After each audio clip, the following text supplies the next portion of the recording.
Good day everyone! Ipo-promote ko lang ang aking pinagkakakitaan kahit nasa bahay lang.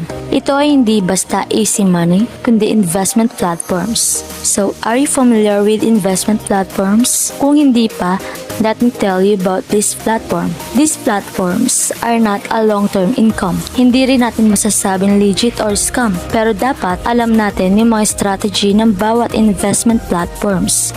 Unang-una, ang investment platforms are for risk takers only. Bawal sa gahaman at mainipin. Pangalawa, huwag mangungutang para lang may pang-invest.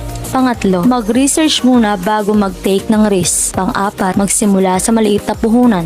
Pang-lima, isang beses lang dapat maglalabas ang puhunan. Pang-anim, mag-daily withdraw at bawiin muna ang puhunan. Pang-pito, para yung matitira at mga papasok pa lang na pera sa balance, yan ang ating gagamitin at paiikot-ikutin in case maisip